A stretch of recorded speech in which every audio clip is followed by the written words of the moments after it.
everybody. We got Stash here. The man, the myth, the legend. He's been around gaming forever. Come on in, just guest like star. almost everybody.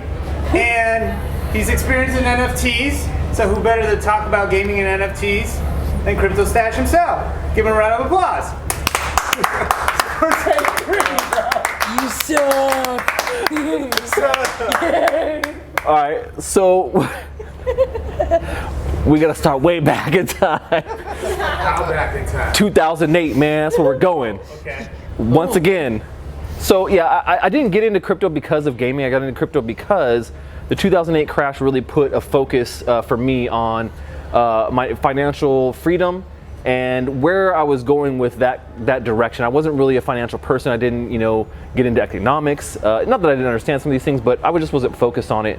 And the 2008 kind of really put a focus on that for me and allowed me actually to do a couple of things, which was start a business, but also to be able to learn about some of these things.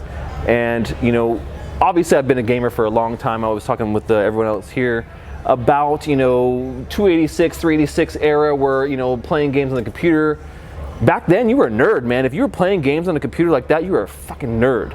Everyone was like, what are you doing? You're on a computer, you nerd? And all these other people doing other things. And then I got an Atari, and then I got a Nintendo, and I just, I've always been a gamer in that respect, but that's not what drove me to the industry. But, fast forward now, Bitcoin has been around since, 2009-ish time.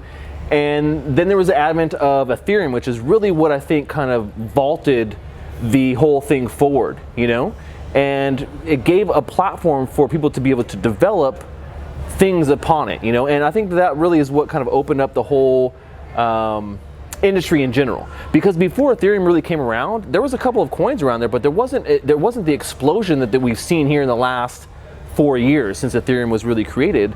And that, it brought a couple of things. It brought token standard, which is a huge thing because you see all these ERC20 tokens come out, and they're tokens on Ethereum. And then, being a platform for development, it made it a really easy, natural transition for games to be able to develop on top of this with the idea that you can own your assets. And that was a revolutionary idea in my mind. Seeing the fact that hey, I've played all these games. I played MMOs, I've been online, I've been doing the damn thing. And the fact of the matter is I put a lot of money into these games, hundreds, thousands of dollars in some games, $5,000, $10,000, I'm not gonna lie. Probably shouldn't have, but the fact of the matter is, when it comes down to it, I don't own any of that stuff. If that game goes down or something happens, I own none of that. It's on their server, they own it, and I can't do nothing with it. And most of these games don't allow you to trade. There are obviously some marketplaces like when I first started, when I played UO, Ultima Online was one of the first large-scale MMOs online. It was actually the first MMO ever. I actually sold my account at a certain point for about $500 on eBay, and I thought that was amazing. But it was against their terms of service, so you had to kind of do it on the DL.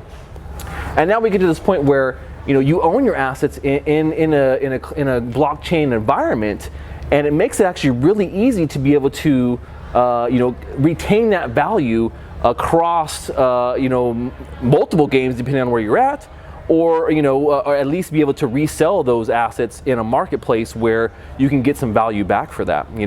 And so one of the cool things about gaming assets that are blockchain based is that you can actually physically, not physically, but you can virtually own those things and have control over that.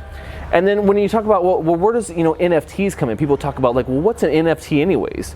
And if you don't know, obviously NFT is a non-fungible token, so it's a token that's unique. When you talk about a fungible token, like Bitcoin is a fungible token. Every piece of Bitcoin is the same. There's no difference in a fraction of one Satoshi or one Bitcoin. Everything there is a fungible token, but with non-fungible tokens, you can have a unique asset that is tied to a specific blockchain. And so with that unique asset, you can do a lot with that. And so that also creates kind of a situation of rarity, right? And you see that in a lot of games where you're playing oh my gosh, I got this legendary sword, that's amazing. But then you can't do shit with it. And if that game goes down, that's it, you're done, right? But there's a lot of there's some great projects out there that are actually helping to push that kind of boundary on that. In particular, Engine, who is one of my favorite companies, they've provided tools for game developers to incorporate blockchain elements into their games and then be able to source assets from other games that you can use across multiple games. So you're like, hey, I bought one asset in this game, well, I can use it in 5 other games right now.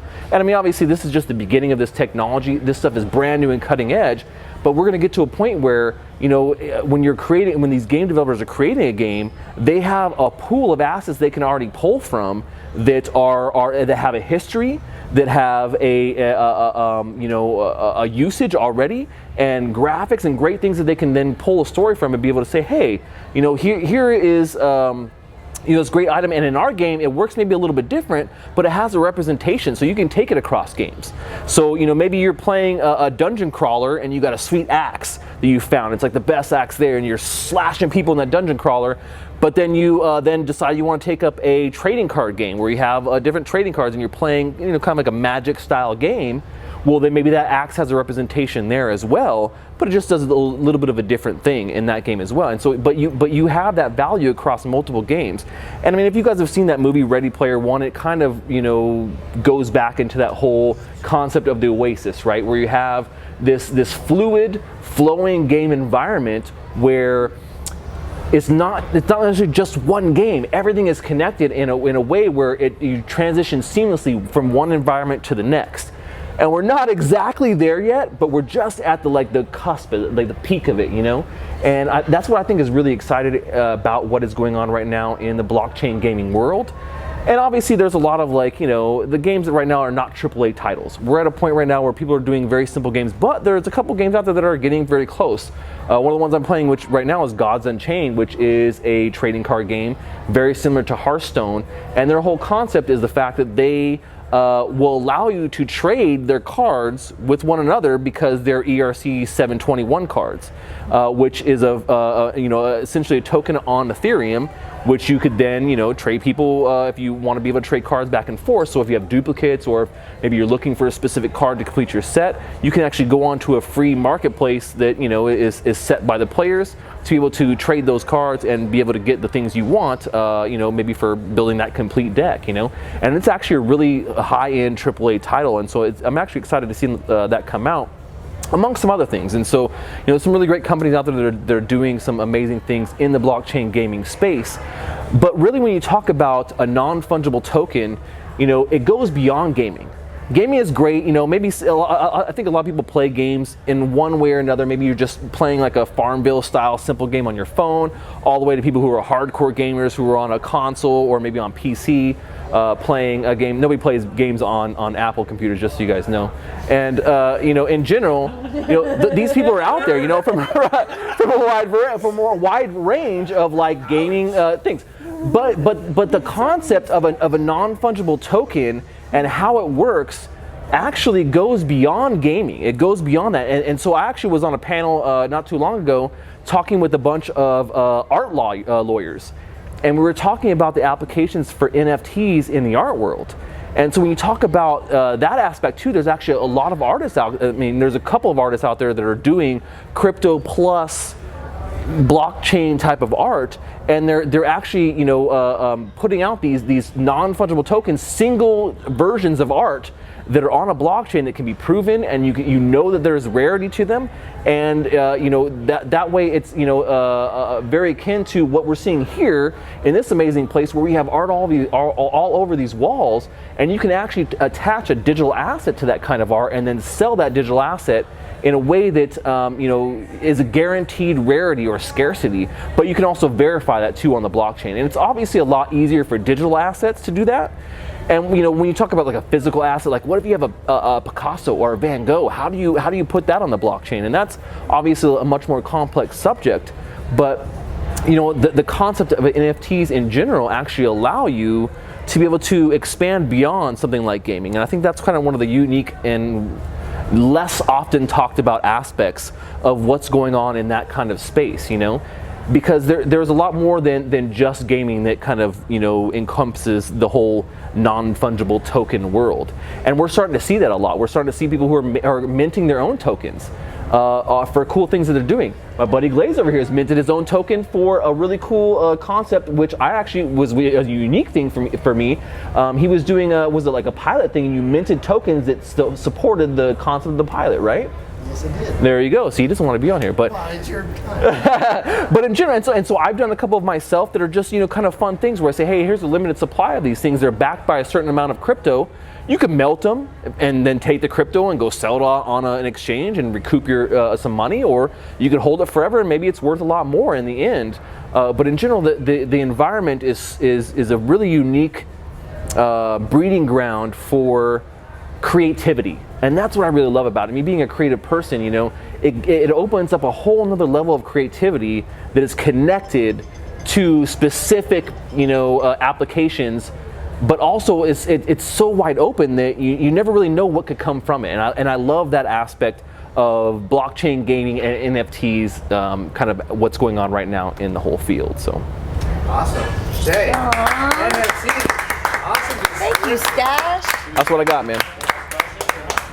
Yeah, let's talk about it. There's lots of questions. Yeah, Because I got low lots of battery. questions. Low battery. So let me just swap out and then we'll get to the question. Wow. So I just got 3 prints from Josie Bellini Yeah. today Right. in the mail. She does VR enabled NFTs for her art, and so like you can use an app to like look at her physical art.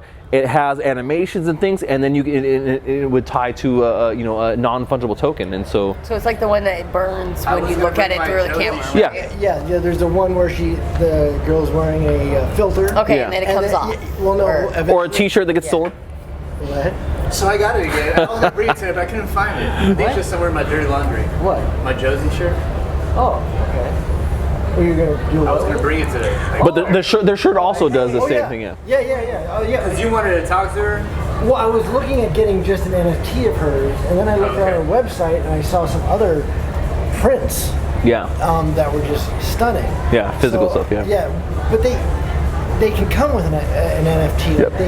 which together, the NFT kind of is what authenticates it. Mm-hmm. It's like if it has the same number, it's like, well, that's what You can verify I have this unique version of this thing. They go together. Yep. And it's the NFT that authenticates the print.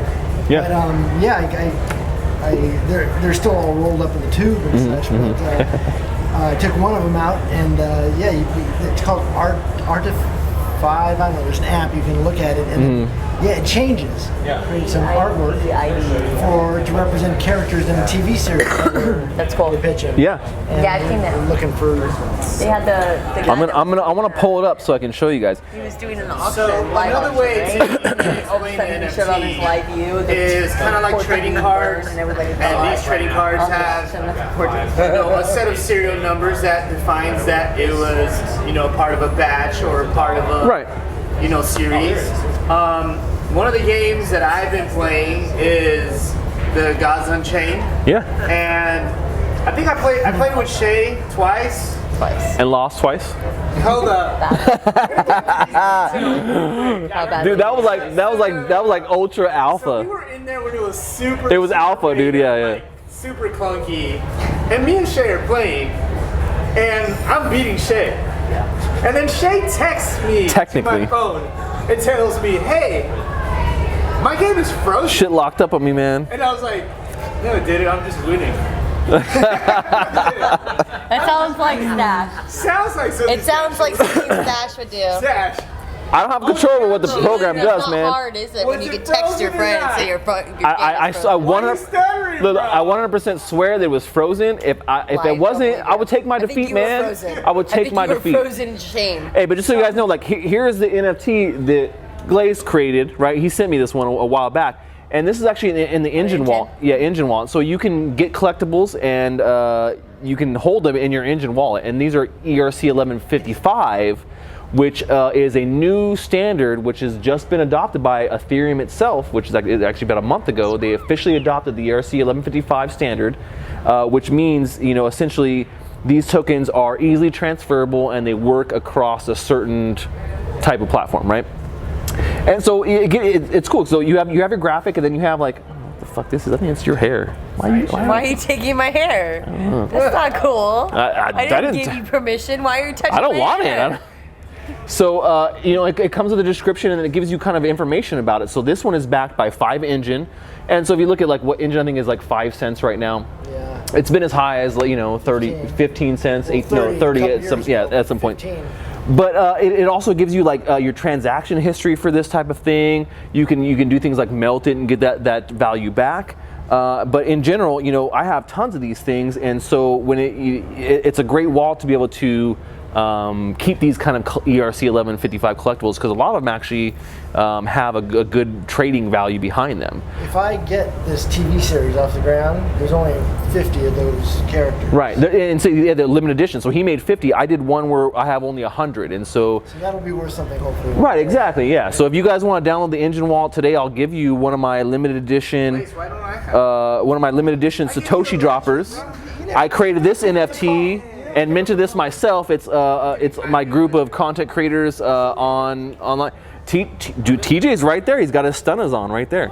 Everybody's so pixelated, it's really hard to see. I did it on purpose because it's 8. The NFT is called 8-bit Satoshi droppers. Oh so, my god, it looks like 8 bits. Right. Well, that's what it's supposed to be. So anyways, it's backed by 5 Engine 2, and so the whole concept here is that you could obviously melt this, or you could trade it, or you could hold it, and it, because there's a limited supply of it, possibly there is a demand for it in the future because there's not so many out there. I'm the only person that can give them out, and I give them out just to friends or in situations like this. So Can I Jessica. add? yeah, When will Edge hold NFTs? never. Just wanted to add one other quick little thing. There is what no else- anticipation, there is no looking forward to it, there is no nothing. Dang. I'm sorry. What? Is that you can also immortalize artwork that Right. Yeah. or pictures of your kids. People Anything you do want, that. yeah. I did some artwork that my dad did, and just made an NFT out of it, and now it's immortalized on the blockchain. One of the first. What that's worth, I don't know. It's worth something. Right. It's worth something to me. But I'm saying you can do that with pictures of your kids or. There's so whatever many you want. applications. Whatever it's called, Yeah. the Engine Mint Shop. Super easy to do. Yeah. Engine Mint Shop. Engine Mint Shop. Just go on. Just It's like mint.engine.io. yeah. Easy, And it's easy to search. freezing right now. So you pick how much engine you want to back each token with. You do this, that. You upload a picture, and within 3 days, Yeah. they turn it into a token. Yeah. And what he's talking about too, one of the cool things is that one of the first NFTs that was minted on this Engine platform was a couple that was getting married, and they essentially minted a NFT token that was limited, that was like their marriage token, like of their merging together, which I thought was kind of like a unique, crazy aspect. Like I probably wouldn't have done it myself, but in general, I thought like that kind of goes to show how unique you can be with this kind of technology and what you can kind of use it for. So So I have Right. a question about how you're talking about melting. yeah. That when you melt them down, and so that would go into Ethereum. So no, you melt it for Engine. So each one of these assets is backed by Engine. So you would end up like the one that I was showing right now is backed by 5 Engine. So you'd melt that back and you get a quarter So what's cool about A that quarter. concept is it's like right now. it's Yeah. like a gaming engine more or less, where a lot of different games can be built on the engine Yeah. platform. So you can play a game, invest X amount of money in in-game assets. Say it's $100, play it for 6 or 8 years, and then you're like, oh, I'm done with this game. I want to Yeah. melt it all down, get my $100 back Yep. out, or whatever I've collected within the game, and move Right. my time, Yes. energy, Or- that's invested into It has an Yeah. inherent worth. It has an inherent within, worth but within while that staying on the game ecosystem. engine. Yeah. So what's cool about it for like a game developer's perspective is you can keep people hopefully within your ecosystem for a really long time. So you're not losing it. You're just kind of Transfer. Yeah, Transfer. and we don't and we don't have that right now. You can't like I said, I've invested in multiple games. I put money in multiple large scale games, and they're staying there. It's never going to get out unless I go sell it. And most of those games, it's against the terms of service to go on the black market and sell your shit. If they catch you, you're right. You can be banned for doing shit like that. Is Put a lot melting, of, yeah. is melting getting rid of it, or is Yes. melting actually keeping it and selling it to somebody Nope, else? no. Melting it means that if there was 100, if there's 100, you have one of that 100, you Now melt it's it. Now there's 99. only 99 in existence. Increases the value of the increases- other It's side. gone. It increases the value. Yep. Sell it. Exactly. Yeah. So like for example, I've And you could trade, too. Zach's NFT, and he made 420 of them. Yeah. He sent them out there, and there's only like Of course, maybe 420. There's only like 400 left because Somebody melted them. melted them down. I know, and some bastard melted some of my tokens too. I'm like, what the fuck, man? There's only 100. Why do you go melt one, man? I didn't melt yours. Thank you, So don't you melt get it. told when people melt yours? yours? Like 5 inches. You can That's explore and offensive. see. Yeah, you can see it. Yeah. There are games. Say you're playing guns. Like War Riders. Yeah. They have Put a their picture own of your in-game kid. benzene. Yeah. Where They're all they melting your purposely kid. Or like, so the better example would be, Holders and they are you melt familiar a with certain Steam amount gaming? to increase the value. It's a burn. It's a burn. Yeah. So cool. They all have All of a different sudden. stuff you can purchase in game. Imagine being able to play Steam, invest in this game. Okay, I'm done with this game. I'm gonna, cash pull out, everything out yeah. of this one, from Team Fortress and go over to Counter Strike or whatever. Or just move those assets because so you can either transfer them or melt them down. Well, melting and transferring is two different things. So you melt them down, they're gone forever. You're getting the value back. Or maybe those assets actually work in that other game too. So you all just one engine. So Yeah. a developer could decide, Right. Right, that's oh, hey, I like this, like the assets within, like I like the weapons in this game, but I want to throw it into like a futuristic world so he can make it portable from somebody to move something. That's from one happening game to already. another game. yeah. Like And I've done It it. doesn't exist Yeah. right I've already done it right now. Yeah. there's several assets right now that are being developed in different manifestations in different games. Like Yeah. The Stormwall Shield Yep. is in Cats and Mech. It's in Nine Lives Arena, which is awesome. It's in the Ultiverse. Mm-hmm. Are you in the beta? I didn't get in the beta. I didn't go I to the tried bigger to thing. get my ass kicked every time I went in there. I got self-conscious. I didn't get the higher enough package to get in the beta right now. So I have to wait, man. But I'm invested in that too. Yeah. But like Ultiverse, I bought what's called a Disruptor, which Yeah. is a spaceship, and I can rent out the rooms of this spaceship. And customize it to your heart's content. And those rooms are customizable either by me or whoever rents it out. I can rent out spaceships, Yeah. rent out whatever I want. Yeah. It's also It's also being able to tokenize assets too, which is actually a pretty unique thing. Ultiverse. Is that a blockchain game? Or is it Yeah. That is, but it's not just one. It's actually It's a blockchain world essentially. So you can tokenize assets on this. I did a podcast on it actually with Did you listen to the one with Scott? I don't think so. Are you serious? You got to listen to the one I with think Scott, I man. heard that one. So we talked about Ultiverse and how you can essentially tokenize entire worlds.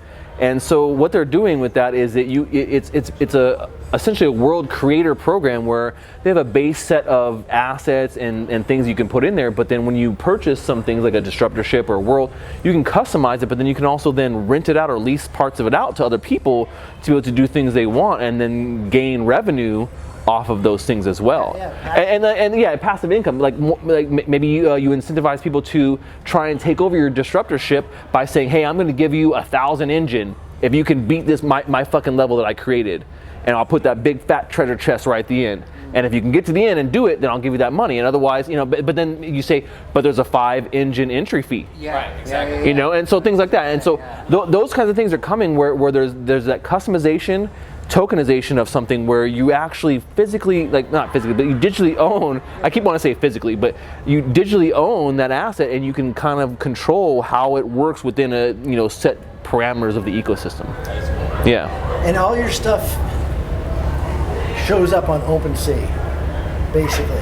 Most of it, Everything you yeah, have, most of it. whether you want it or not, shows up there, which is kind of cool because people can bid on your stuff without even you putting it out there. You don't have to put it on the market. People just one day somebody bid on one of my rooms for in a spaceship. I made the biggest profit of any of my Right. investments. Because some guy said, "I got to have this room." And there's big, and so just to give, hold on, just to get some perspective on how big this is. Yeah, just to get a perspective on how big this industry is. Some recent things that have actually transpired. So, Gods Unchained has sold the second most rare and expensive card in the history of all trading card games at $66,000. Someone bid and won the auction for this one card at $66,000 USD value. Paid in What Ethereum. games can they play that on? That was the tell. Just Gods Unchained at this point. That is not They play it for one that is not a stupid game. cross. They don't have a cross chain ability right now. Potential of Boys. What was He it? was a boy.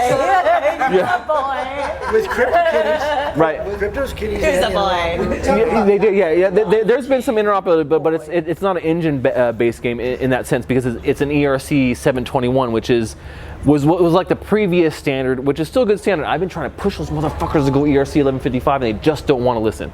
But in general, then going back, there's also a game called CSC, which used to be Crypto Space Commander, but they just go CSC now. Yeah. They don't want to call it Crypto Space Commander, but they actually got a deal with the Star Trek franchise, and they've created it's a space game, and they've created all these Star Trek classic ships in the game that people can bid on. So much. And they had a small number of limited edition, like unique Enterprise. Endeavor and a couple other of the main ships, and they sold for $20,000-$30,000 worth of ETH, like that, like no problem.